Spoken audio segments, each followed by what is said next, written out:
Philosophy is dead. Philosophy remains dead. And Islam has killed it.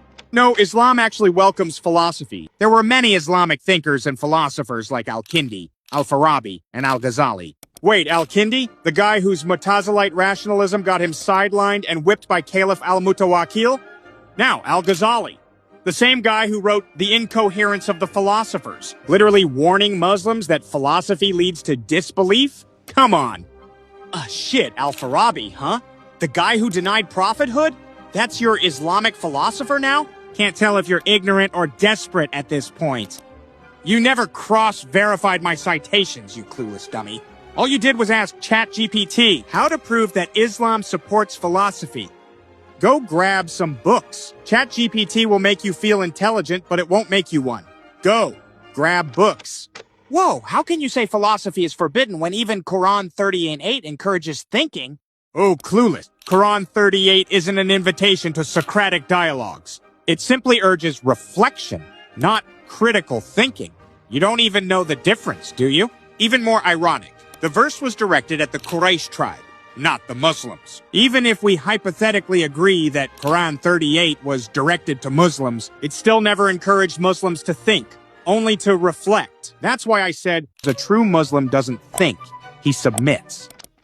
You can question Islam. The Prophet did not reject sincere questions, only obsessive ones. That's too vague because it depends on how you define sincere and obsessive. Anything that goes against Islam can naturally be considered obsessive in that framework. Well, what is clear to us is that in Sahih Muslim 134, Muhammad rejected a very important question about God.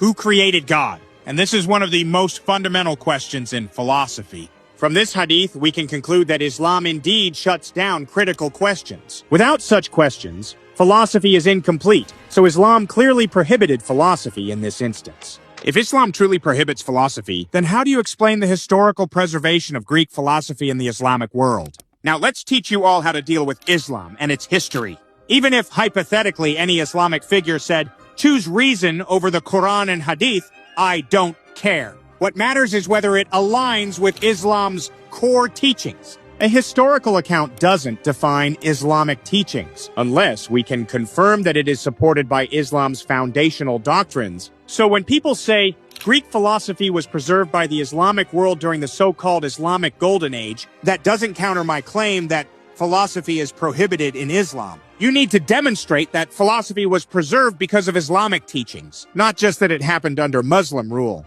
Just like I did with Taymiyyah's quote, I cited his words and showed how they align with Islamic doctrine. That's how Islam functions.